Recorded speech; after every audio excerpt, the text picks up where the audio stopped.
Stephen Cuoco. At what point did you realize when you started looking into public relations, started looking into casting, you know what, Stephen, I'm pretty damn good at this. I think we should keep following this path. It really is effortless, Donovan. I mean, it would be the same of how you do your show. When you bring your all to the table with great intentions and no expectations, it just makes life fun and it makes the career of choice fun.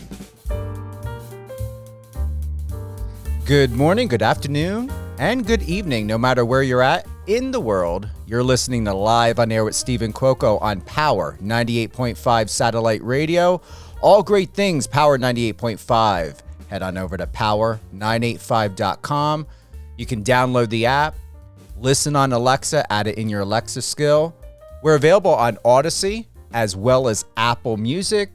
So if you happen to be an iPhone user and you love your Apple Music as much as I do, you can also listen to Power 98.5 there as well. But I say it all the time, and I may not stop.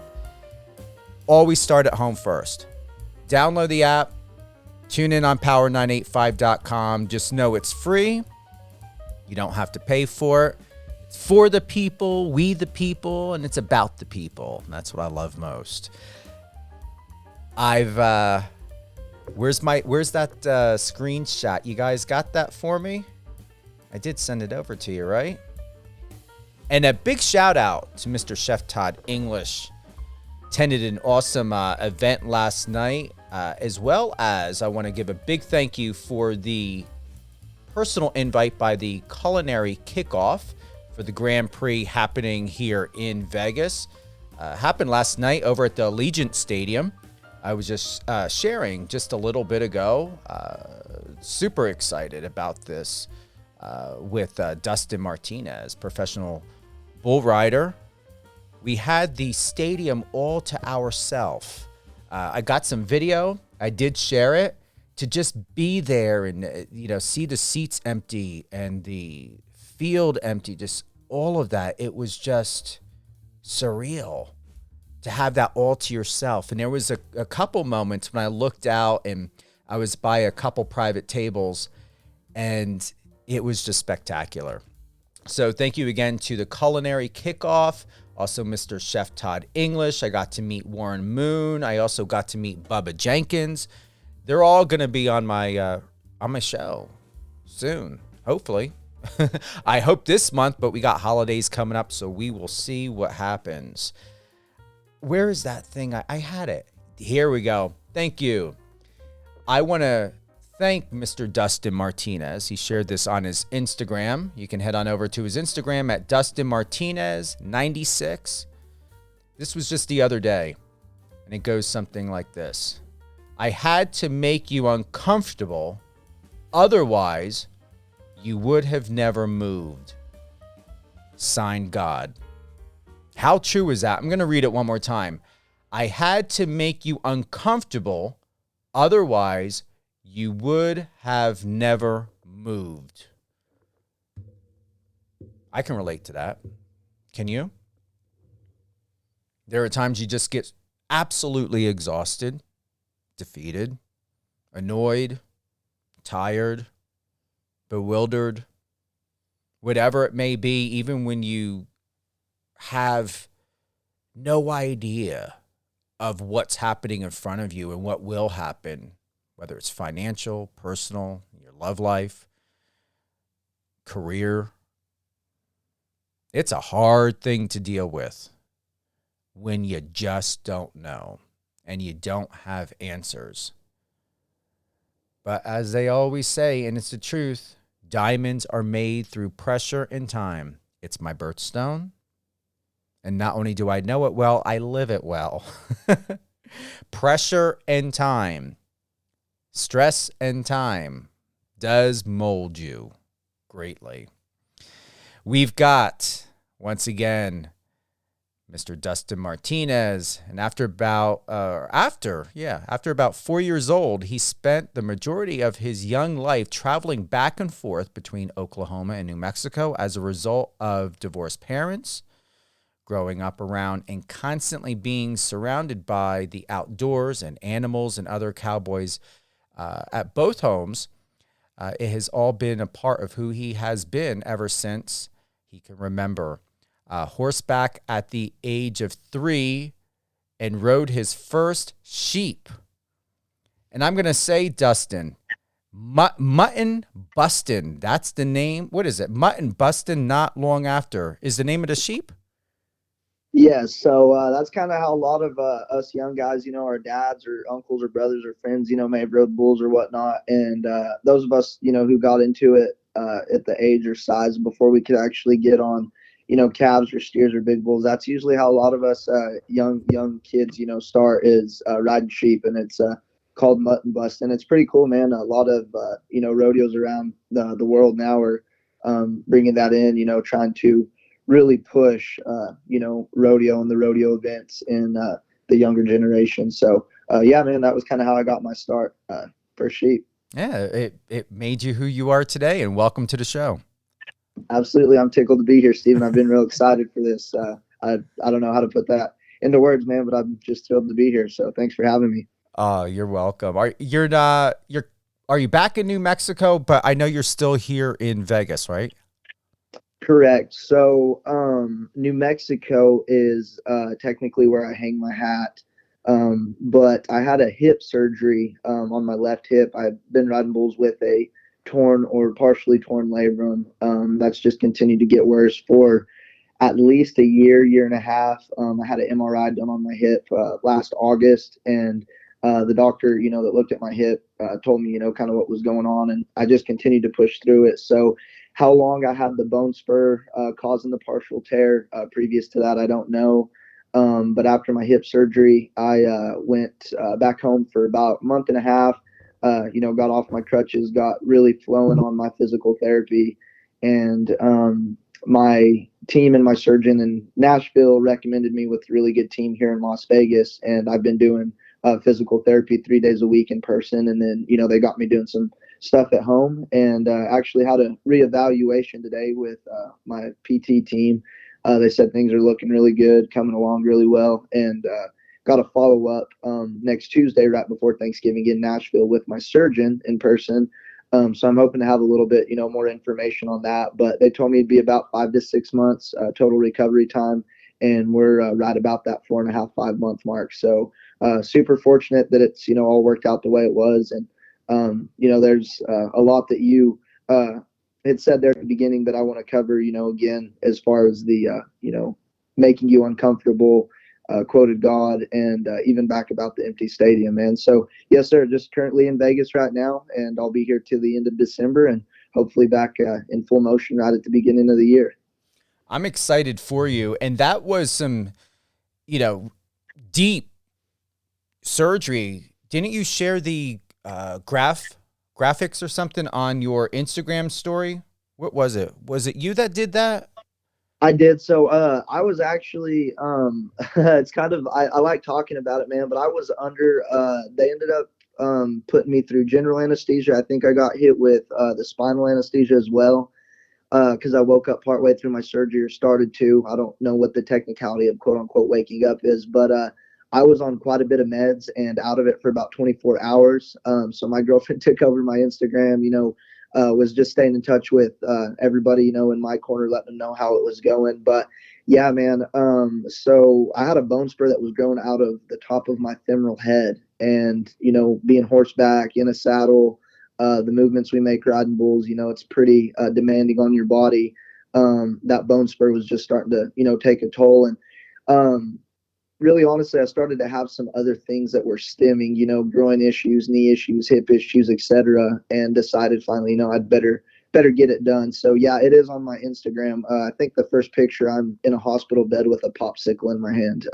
Your significant other's always good about trying to embarrass you and put you on blast any chance they get. Hey, was it bad? It's July 26th is when it was shared. Correct. You've got the popsicle. Great photo of you two right there.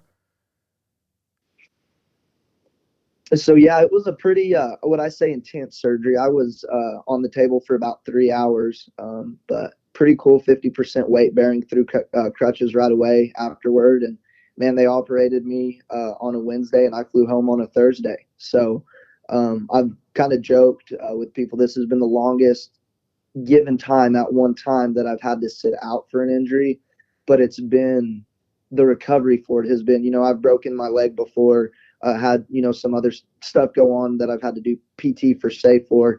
And this has hands down been the easiest injury physically on my body.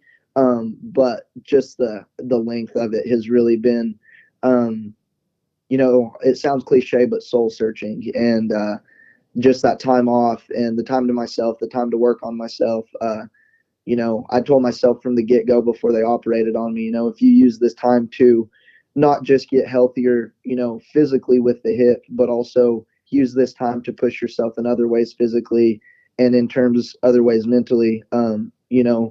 You could come back in 6 months and come back like you left, or you could come back in 6 months and, be that person that everybody's like, whoa, man, that time off was good for him. Where the heck did this guy come from? So that's ultimately my goal, man. But, at the end of the day, it's all in God's hands, and I'm just the utensil, getting to be served, or I guess getting to be the one who serves his purpose. So isn't that incredible when resets happen and how powerful yet subtle they can change your perspective in your life and literally change you, if not change your DNA? Absolutely, man. And there's, I'm not a big reader, but I do like to read. And there are a few books out there that I really like and stick to. And one that I seem to pick up over and over again, Psycho-Cybernetics, and it talks a lot about that. I mean, ultimately, how you can essentially change your DNA just by the way you view things, view yourself, the thoughts you have of yourself, the things you tell yourself, positive and negative, man. So there's so much power in, our daily routine, but not only the thoughts we have, but even the words we say to ourselves. I saw really cool, I don't know if it was a Chinese proverb or whatnot, but a Chinese scientist had gotten 3 cups of rice, and he put the equal amount of rice, equal amount of water in each cup. And he spoke positively to 1 cup of rice every day. He spoke negatively to another cup of rice every day. And then he just left 1 cup of rice alone, didn't speak to it at all. And it was amazing that the way the mold and the bacteria grew, the rice that he spoke to positively, grew. The rice seemed to expand. There wasn't near as much mold. The rice that he didn't talk to grew mold, but it was very stagnant. And the cup of rice that he spoke negatively to grew this nasty black mold and just became full of bacteria. So, that goes in with us personally, the energy we put out there, but also just, the thoughts and relationships that we have on a day-to-day. That hit me. I literally saw that in my head, the way you described it. Very clear, very vividly. And I'm processing that right now because as you said that, it made me reflect.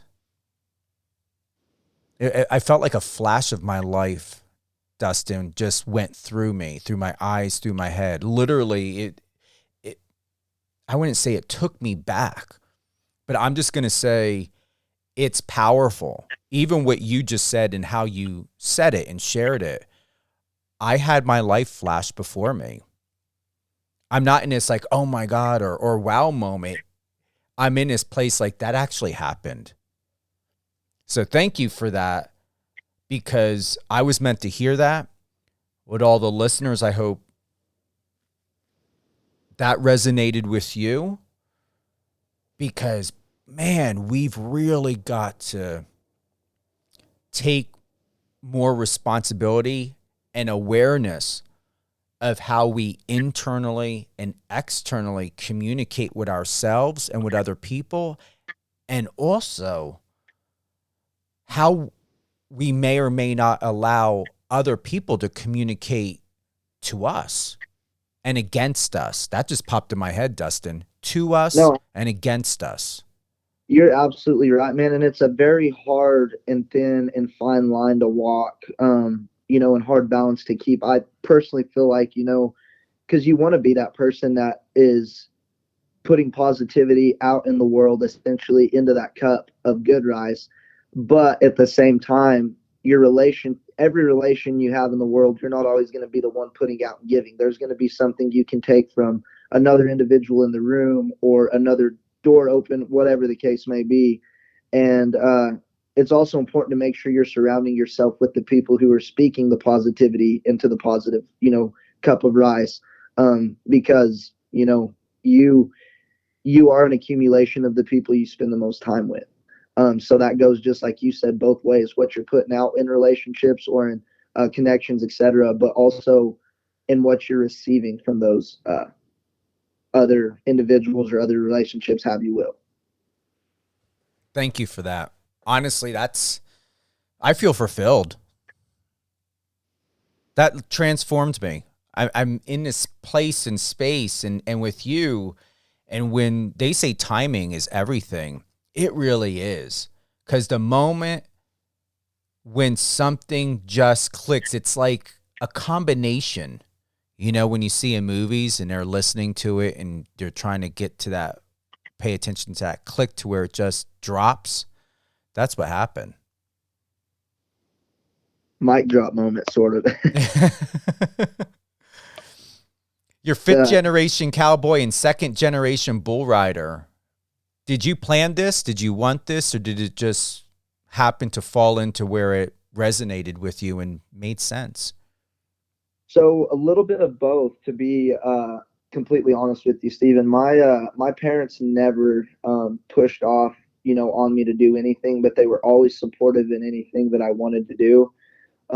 But my dad, he rode bulls, started when he was about 16, and the college he went to, the team that he rodeoed for, which surprises a lot of people. College rodeo is a thing. There are scholarships, teams, etc. And if I'm not mistaken, which I know I'm not, Las Vegas, UNLV actually has a rodeo team. So it's not only is rodeo something cool, special to me, but it's something that is just continuing to grow. And I personally, not only now am witnessing it, but my whole life have been able to. And personally, like I told you previous, Stephen, I feel like I'm in a really good position at my age, in my life, and where I'm at and what I'm doing.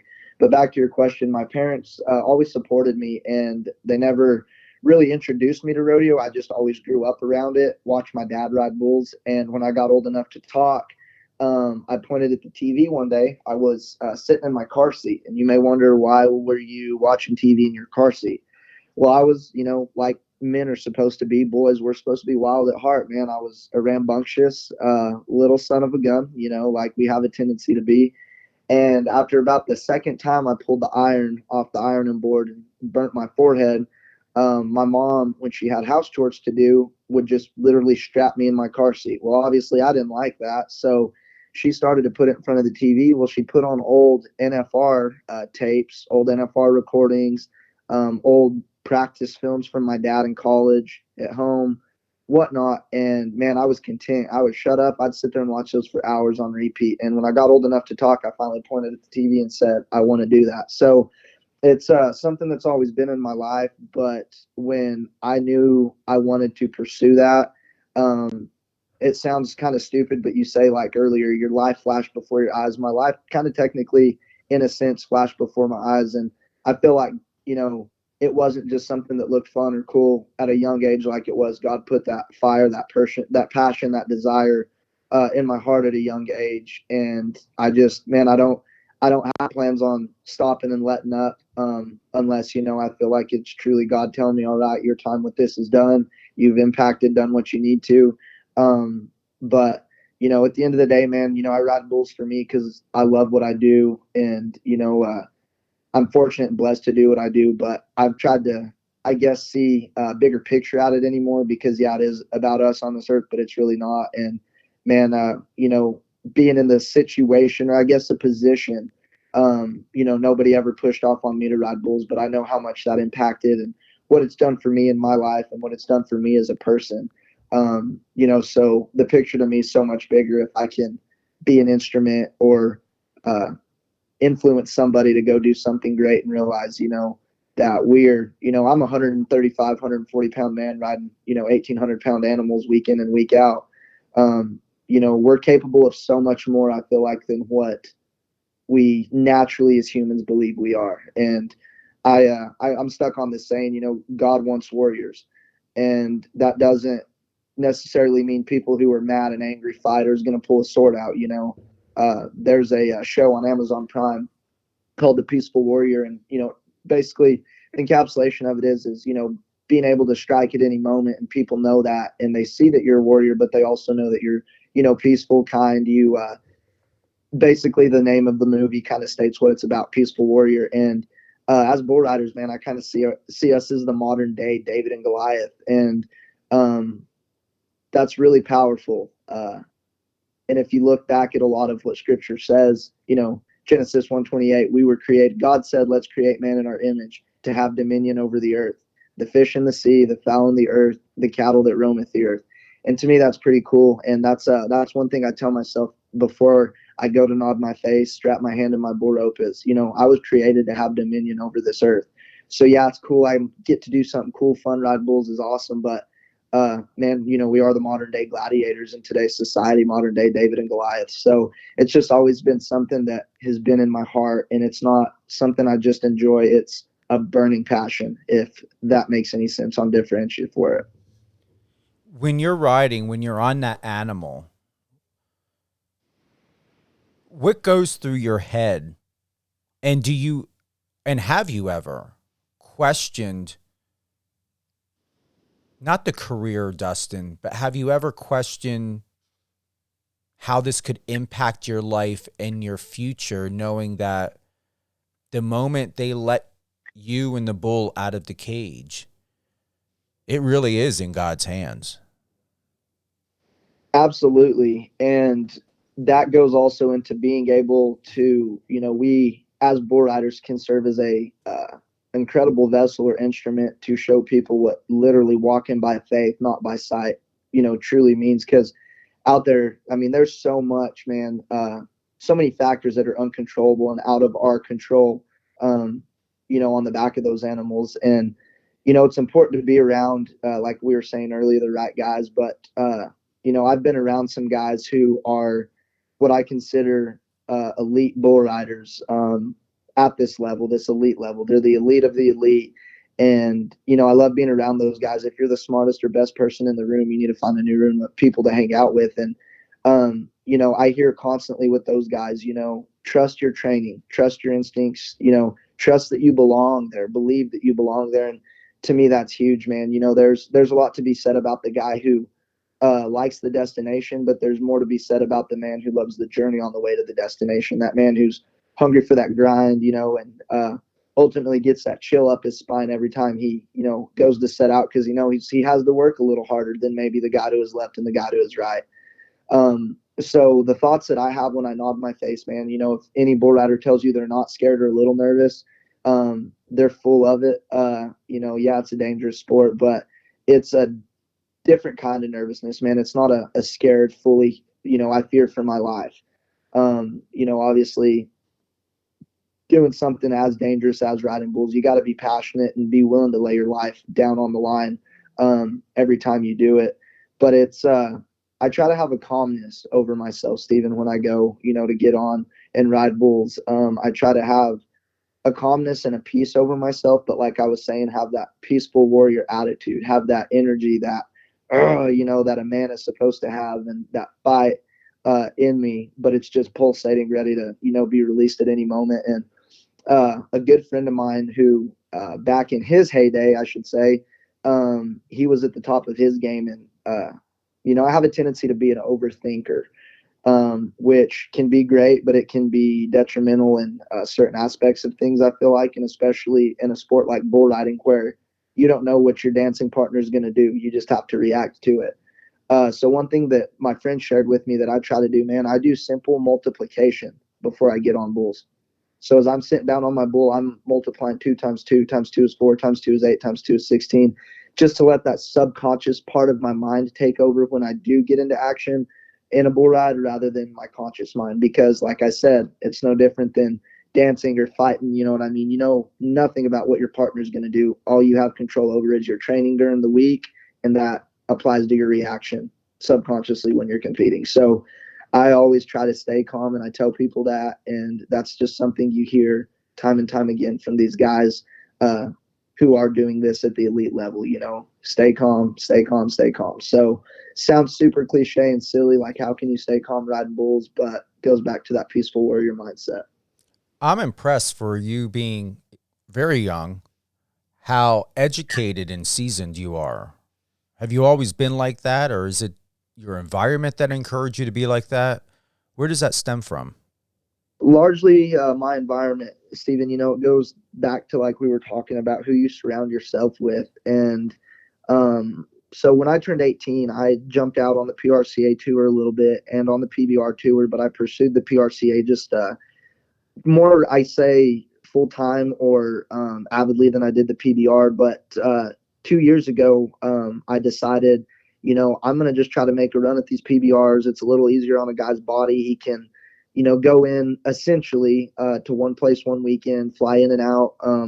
You know, and I always tell people the PBR and the PRCA, one is not elite over the other. There's guys in both, and there are guys who do both, such as Josh Frost. I went to college with Josh, and but just for me, where I'm at in my life, I decided I'm going to go PBR. Well, last year the PBR introduced inaugural team season, or a team series, excuse me, during half of their season, and this has really blown up. It's helped. ISA, essentially the sport of bull riding, blow up, and it's really helped the athletes. And I was blessed enough last year to sign as a practice squad member on the roster of the Kansas City Outlaws. And fortunate this year, I got a call from a couple other coaches, really promising and looking good for me going into next year. So I'm glad that I took all this, time off, to get healthy and whatnot. But in all of that, that ultimately has helped my career the last couple of years is stepping, up into the PBR and getting around some of those elite guys, some of those guys who are, in the top 40, seated on the Unleash the Beast tour, and just the things not only that I've been able to learn from them, but from the coaches around this team series as a bull rider, but also as a professional in this sport. And it all just kind of felt good with, my time off. I'm looking at doing some rebranding going into this next year, and got a team that's working with me, an agency I'm working with, some guys that are helping me with my social media, and just the opportunities, man, when I started to step up. And like I said, step into a room with people who were smarter, better, more talented, etc. May you than I was. But I've always kind of, I guess, have my head on my shoulders, for a lack of better terms, and been focused because this is all I've ever wanted, man. I've trained at it since I was a child, and kind of like an Olympic athlete. That's the best way I, put it for people in, my position. So I guess, I've always had both on my side, man, but essentially stepping up and being around people who have pushed me has really helped me the last couple of years. And looking back at it, even in college, I wish there's some things I would have done different. But, every day, man, we grow, we mature, and I always say you should try to be better tomorrow than you were today and continue that every day, even if it's 1% better. And I know, again, one of those cliches sounds, sounds like something you read out of a book. But, man, if you believe it and it psychs you out and it works out for you, then screw the haters and what they think, because likely they're not doing anything to better themselves anyway. That's why they hate it. So I like how you stepped up your tempo when you say you came with that confidence. I like that. Security. You know what you want. You know what you're doing. I appreciate that. Well, you got to be, man. Be valiant, be solid in your beliefs and who you are, and doesn't mean you got to be aggressive. But and especially in this world we live in, man, there's people with such different beliefs, and people are the first to tell you how you're wrong and come at you and judge at you, and that's not the time to fight back with a lashing tongue. That's the time to pick up your sword, armor, and shield. And me personally, even while I've been here, man, just the spiritual attacks, I don't want to say from people, but from the enemy through people, about my beliefs. And, I always tell people, I don't have all the answers. I don't know what, why, or who, but I can pray for you. And that's my job. My job is not to judge and decide. My job's to pray. So, again, sounds super cliche, but yeah, man, this it's a crazy world, but it's a world full of opportunity, and not just talking business and money, but spiritually, man. There's a lot of opportunity to just go out, put yourself out there, help people, and do your thing, man. So I could go on and on, but Hey, this is your moment. This is your time. You can. no, man, it's bull riding. There's such a mental aspect to it. We're, like I said, we're the modern day David and Goliath, modern day gladiators, man, and there's a level of mental fortitude and mental strength and overcoming, I guess, you have to be able to do. And one thing I'm still personally trying to do, and goes into hanging with those people who are better than I am and those elite athletes, is tap into that mindset every time of how to trust your instinct, how to go out and be that peaceful warrior, and essentially not get rattled. And that's part, like I said, man, that's part of the fun, the journey, the learning, the being around those guys, and essentially testing yourself and your limits. You can never underestimate the little guy. And I don't mean to call you little. You're 5'4", 27. What are you, around 130? Still 137, 138? Yeah, right about there. I think I weighed myself this morning like 140. And look how mighty you are. Well, I do appreciate that, man, a lot. It's taken, like anybody, your trials and tribulations in life shouldn't define you, but they should help shape you. And that's all a matter of perspective. As stupid as it sounds, if you look at the glass, I'm going to use my surgery as an example. If you look at the glass half full or half empty, it's going to come out being half full or half empty. So a lot of things are perspective, man. Like this time off, this cabin fever, had mad FOMO, seeing all my buddies out there rodeoing, and it's been humbling, but also lit a fire inside me, not only as a person, as a Christian, but as an athlete, and as a bull rider. So yeah, man, I'm just super, super, super stoked to see what I get done, this next year, and the PBR team series, it kicks off after the individual season gets over in May, and man, I'm not the young guy anymore in the locker room, but I do absolutely believe that I still have I feel like my career is young. I still got some time ahead of me, and I'm just going to keep dodging the punches that I'm not meant to take, man, and take the ones that I can. Oh, you got to consider, once again, you're 5'4", and you get on an animal.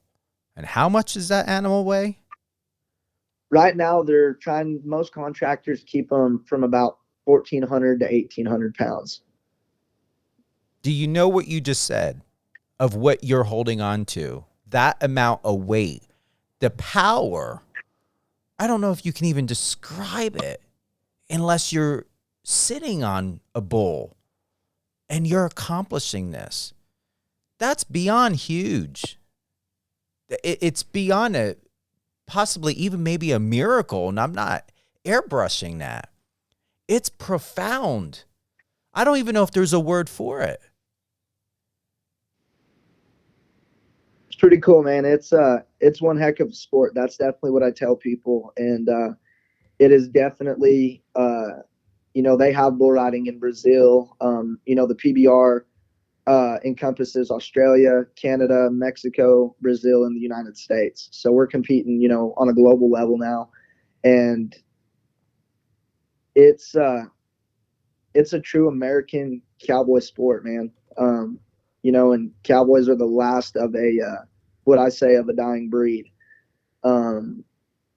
So I don't know. I feel personally blessed even to just be able to do what I do, and to give a testament, and to be surrounded around the people I am. And that goes back to what we're saying about surrounding people who push you mentally, physically, as an athlete, whatever. But you also, I personally feel like I like to be around people who push me to be a better person on the daily, a better man of God, a better just a better man, better boyfriend, better brother, better friend. And excuse me to say it, but your homies that see you lacking, I want them to call me out on my bullshit, man, not put a mask over it and be like, you're doing just fine. And that's been a lot of growth there, man, because a lot of guys, I say guys, a lot of people in general want to just be, they want to be the big dog in the room. And when you get rid of that attitude and lose that ego, you grow so much more as a person. And I don't know, man, there's a lot to it, but it's pretty simple too. Just be a good person, push others, push yourself. How popular is bull riding still? I can say that 70s, 80s, I would even include the 90s. It was still a hot sport. But where is it at now? I mean, we're not going to be in a position where we're going to be losing events, losing opportunities. I mean, is there a real solid support system that's happening not only for this sport, if it's even called a sport? I feel it's something more than that, because there's so much athleticism that's put into this when we think about the training and the conditioning that you have to do. But where's your viewpoint on that? So hugely, Stephen. It has grown. It has continued growing, and not speaking as a member, or I'm going to just put it for lack of better terms, as a puppet, not just saying the right things because it's what I do. The sport of bull riding is going to continue to grow, especially now with this PBR team series. They've got 8 teams as of now, but I believe they're planning on growing. And to be real honest with you, man, the endorsements, the corporate businesses that own these teams, that are backing these teams, the members on the teams, it's the first time in rodeo history, man, that athletes have signed a monetary contract versus the alternate, where we have to go compete, win, place, do good at our competition, at our events to, essentially make money. So it's helped with the fan base. It's helped with the city base, etc. Of course, there's been some fans that have been opposed to it. And I stay out of opinions as far as that goes, because I am a professional bull rider. So my job is to enter the events, do my job, tie my hand on my bull rope, ride the bull. So if it answers any questions, man, personally, as somebody from the inside, have I seen it grow? Yes, it's amazing, man. And I keep going back to this team deal, but the team deal essentially is helping, I think, bring eyes and essentially a spotlight to the sport of bull riding. I mean, the coaches, for example, who are backing these teams are ex-PBR World Finalist qualifiers, ex-PBR World Champions, Hall of Famers, guys who helped helped started the PBR back in its beginning in the early 90s. So the tool's accessible to every bull rider, but especially these young bull riders coming up from these coaches, and not that any of these coaches or these guys were off limits, but, in a world with clout, or a world of status, it's a lot of times you don't get to shake hands and get to know and rub elbows with those elite status people, should I say. And with this team series, it's, I've gotten personally myself to know on a name to face, friend to friend basis many of these coaches. And what that's done for me physically as a bull rider, to have that coaching and that assistance, has helped me so much. But what it's helped me do mentally as a bull rider has been tremendous. Just the confidence it's given me personally, man. And I always tell people, I travel a lot, fly a lot, and I get, asked, oh, are you a bull rider? Are you, professional PBR, PRCA, whatever? And I always try to keep it as simple as possible for, most people, the general public that, may not know a lot about it, or has grown up around it or whatnot. But bull riding, man, has really blown up, and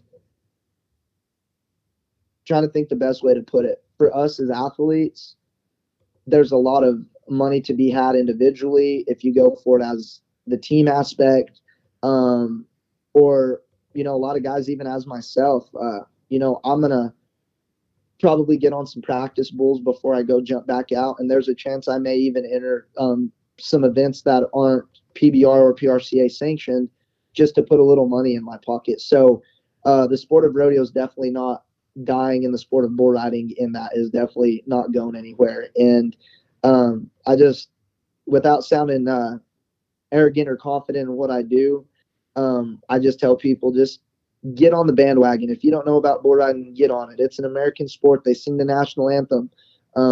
They pray before every event. Like, rodeo bull riding is the last true American sport. And, it's cool to be a part of that.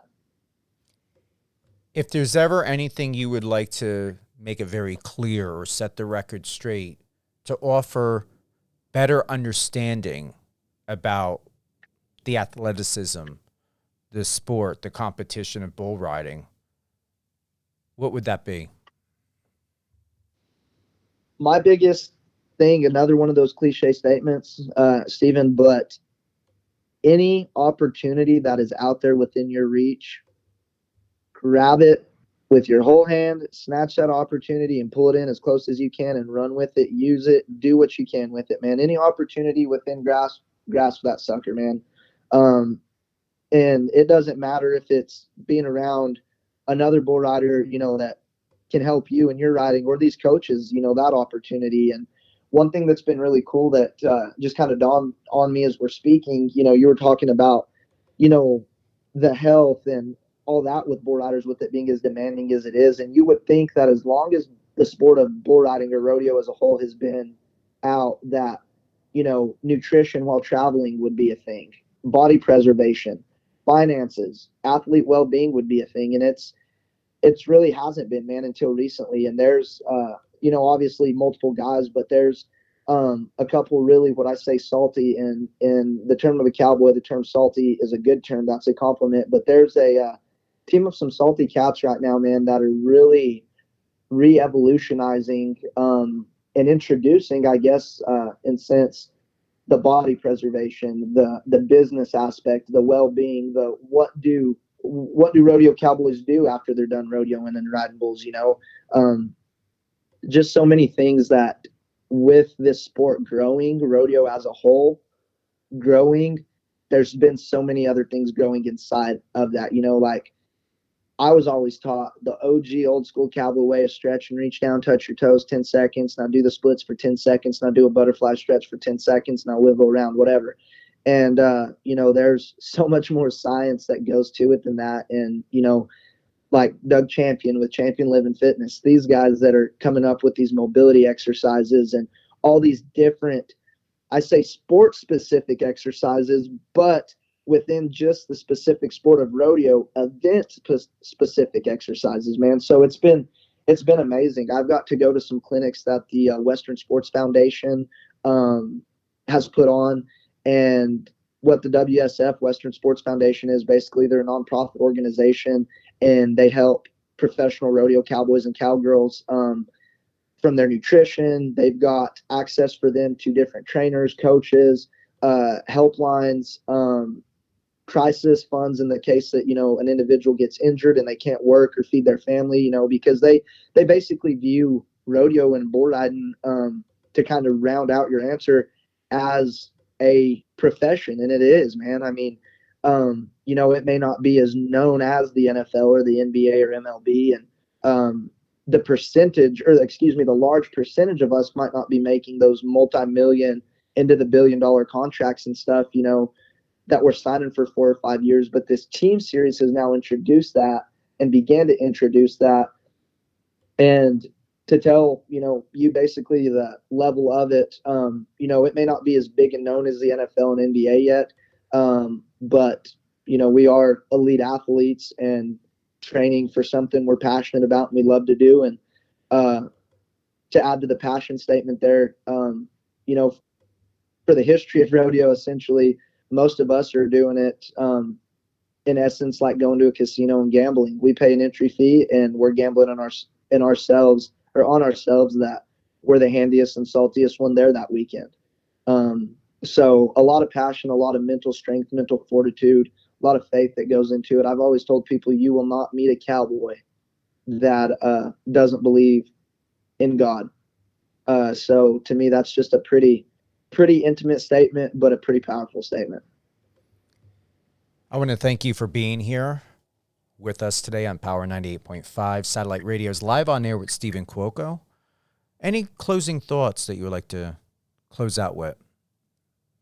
Stephen, I'm just fortunate for the opportunity and all the time that you took, man. I know I have a tendency to be long-winded, and just appreciate you guys having me today on Power 98.5, man. And I thought it was a great talk, great discussion, and just like I said, man, I can't be more grateful for it and say thank you enough.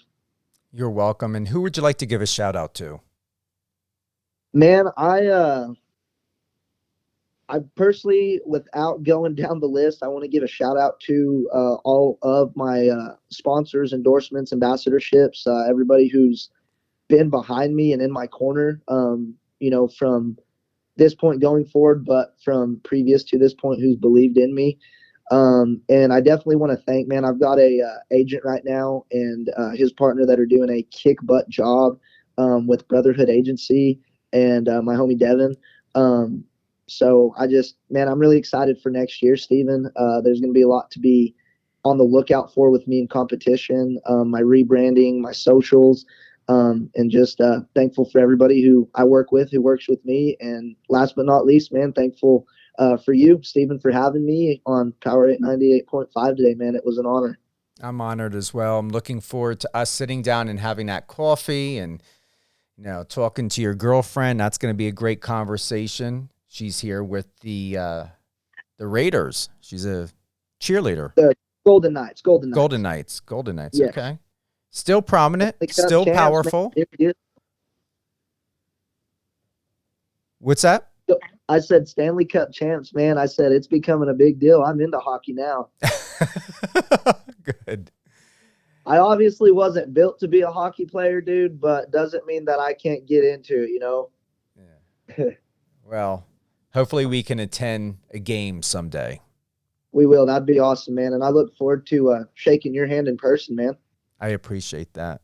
I really do appreciate that. And thank you for the transformation coming from you, the realignment, that moment that I had earlier. I'm still feeling it.